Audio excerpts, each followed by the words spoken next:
I'm quite a bit puzzled with what's happening in South Africa.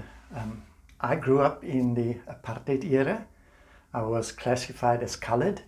I couldn't go to certain movies. Well, I couldn't go to certain movie houses. I couldn't go to certain beaches.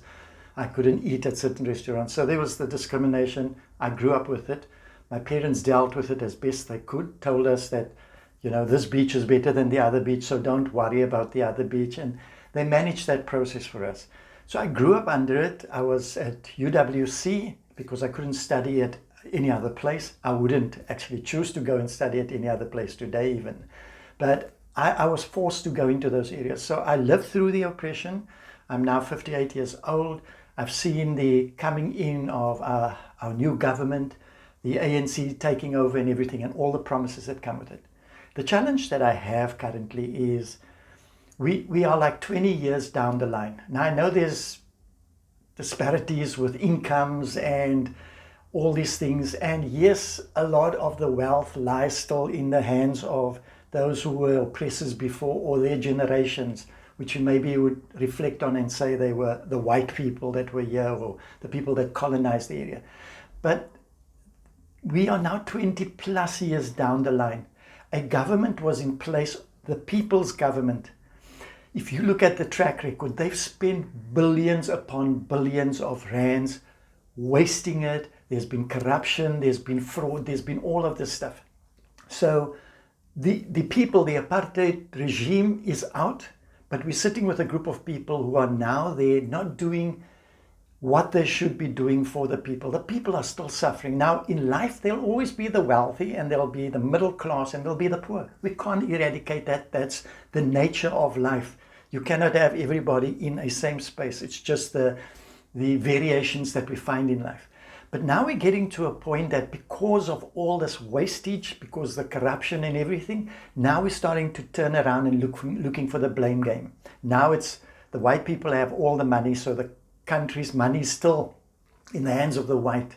I mean, when you get to a point where you realize you are the government, you in control, you have been given basically a limitless amount of money to do things with, you manipulate things, you use it for corruption, you use it for fraud, you don't manage the things properly. There's municipalities that are collapsing all around.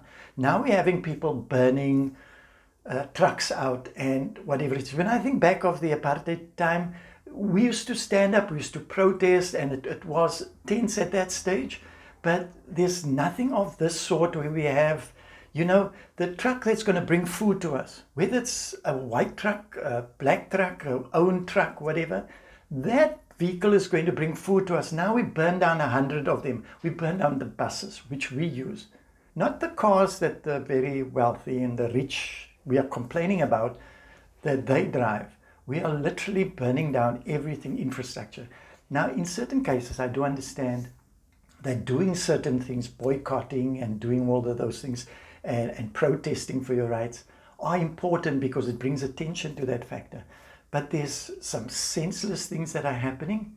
We have the government, we have all the power to do everything, and nothing's being done. And now we're turning and playing the blame game. Now it's the white man. It's the white man's fault. I think it's happening all over the world. It's the white man's reason why we are where we are. I lived in the same thing. I couldn't do the same things. I was oppressed under the same things. I yet went and tried to make something of myself. And there's thousands, hundreds of thousands of people who went out and went to go do things with their lives. I went to university. I didn't have the money. I used to struggle. I had to board at people's places. It was tough. But you can't get to a point in life always that you're blaming everybody else. Because when that person who you're blaming gives you the right and the power and you abuse it, you can't keep still blaming that person on and on. I guarantee you that if we take all the wealth of all the people, the white people in South Africa, and hand it over to the ANC government and say, okay, there you have it.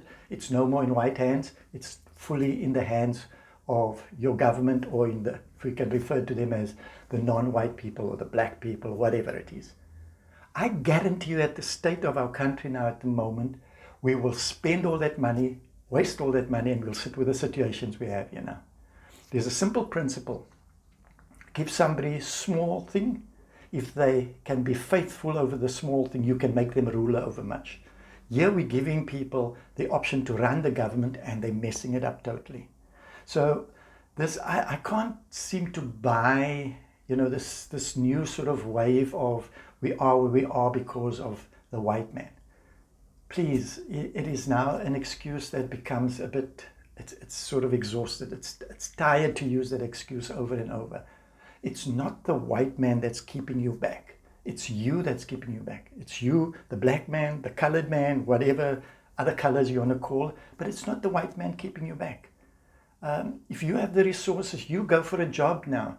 The black man, and even to an extent, the colored man can't get a job as much as the black guy can get a job, because that's built into the equality thing, or building up the BEE sort of structure to have the things sorted out and the equalities leveled. So as a black person, I'm talking about a totally black African person, you have the total rights to go and get into places and have more benefits than others.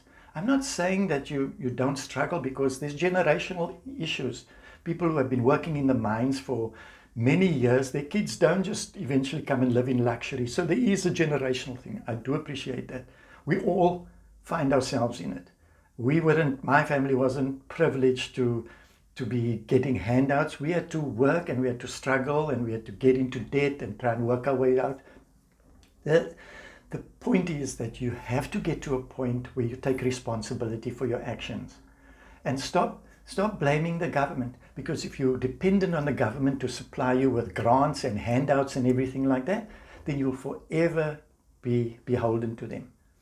The last thing I just want to say is, when a person, whether it's a black, white, pink or blue person, goes out through struggles, challenges, they go out, they start a little business, they try and make success of themselves. Everybody's like, oh, that's cool. But when they make a success and they empower other people and they build their company bigger and they grow bigger, then the first thing that people go like is, he's privileged, he got connections, he did it without the help of, you wouldn't have succeeded without the help of this one, that one. Then they become critical and then they want to break them down. The point is, you criticize poverty and you criticize wealth. So your mentality is you just want to be in the middle with no commitment. I'm challenging every South African now to challenge this paradigm about the white man owns all the money and that's why we are where we are. We are where we are because of the decisions we make as individuals. And we also are where we are because the government who has taken over has abused the finances. So you can pool the government as a collective in the same pool as the white people who own all the money, because the government owns billions and billions of rands. So they're also the elite as a collective. So when you look at the big companies that are, owning all the wealth and they're all owned by white shareholders, the government is an organization that I see that has a whole lot of, probably 90% plus black shareholders, and they just running their company and running it on the basis that they're ripping up the country, they're ripping off the people of the country. And I'm saying, wake up now. Stop blaming other people for the place that you are in. Because if you're blaming somebody else for where you are, you've got to ask their permission to change your life. If you take responsibility, you will change your own life. Give me an example where somebody has been, didn't have education and is now very poor. I'll give you an example of a person that had less education than that is extremely wealthy today. It's what you make of it. Stop blaming colonialism. Stop blaming. We know it has effects. There are consequences over the years that we're working through. But stop blaming that for your success. The government is not going to make you successful. Nobody's going to make you successful, except that you make the decision to move ahead. And once you start to move ahead, you will attract people that will assist you on that journey. There's enough of us around that want to help each other, but we must stop blaming somebody else. Stop blaming the white man. Stop blaming even the government. After this speech that I've given, stop blaming the government for where you are. Take responsibility and you'll get ahead in life. And please, people, it doesn't make logical sense that if you burn up the bus that you take to go to work and earn a living and you don't have transport, how are you going to make a living? How are you going to get ahead? Burn up the buses, burn up the trucks that bring food to you. There's a level of protest that you can apply where it makes sense. But this has been stupid. This is nonsensical.